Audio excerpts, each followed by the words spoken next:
Hi friends, మోహిత్ని అయితే play స్కూల్లో join చేసినాము. 3.5 years అబోవ్ చేసినాము. ముందే వేయడం నాకు అంత ఇష్టం లేదు, ఇప్పుడు కూడా అంత ఇష్టం లేదు. బట్ ఎందుకులే, ఇంట్లోనే వీడికి టైం పాస్ అవుతుంది స్కూల్కి పంపిస్తే అని పంపిస్తానా. కానీ ఆడికి పోయిన ఆయన ఏడుస్తానే ఉంటాడు. నేను రోజు వాళ్ళ అక్కని చదివిస్తూ ఉంటాను ఈవినింగ్. అమ్మ నాకు కూడా చెప్పు, నేను కూడా స్కూల్కి పోతున్నా కదా అని ఒక బుక్ తీసుకొని వచ్చినాడు. అది జీవాదే ప్రీ-కేజీ బుక్. దాంట్లో చిన్న చిన్న సెంటెన్సెస్ ఉంటే అవి చదువుతా అంటే దాన్ని తెలుగులో మీనింగ్ చెప్తున్నాడు. ఇది నాకు ఒక చిన్న మెమొరీ లాగా ఉంటుందిలే అని ఒక వీడియో తీసి పెట్టాను. వీడియో స్కిప్ చేయకుండా చూడండి. No, the file is not here. లేదు, చూడదివా, నేను చూద్దాంలా, నీ తేలి కనిపిస్తుంది.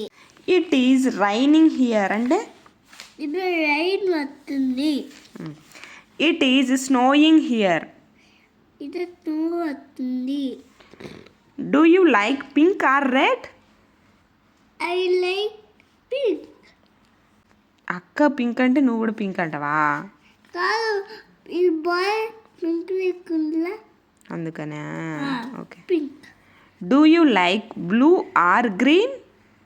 I like green. Okay, good. Bug is on the mat అంటే బగ్ మ్యాట్ మీద ఉంది. Okay.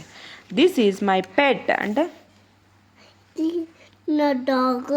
Okay. We go by a van to the hut. మేము వ్యాన్లో హట్టుకి పోతాము. ఓకే.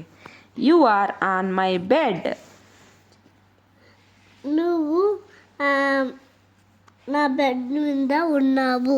Very good Mohi. ఈ సో హాట్ ఇది చెప్పినానా, ఇదేంటి?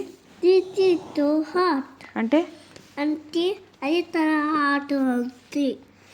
If I SIT he sits అంటే ఈ పెట్టు ఆడుతుంది. నేను కూర్చుంటే ఇది కూడా కూర్చుంటుంది. నేను కూర్చుంటే ఇది కూడా కూర్చుంటుంది. Do you have a pet? No, అంటే ఏమని? అక్కడ పెట్టలేదు. అది కాదు, నీ దగ్గర పెట్టుందా అని అడుగుతున్నారు.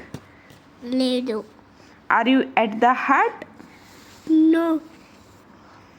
Can you stand on the mat అంటే ఎస్.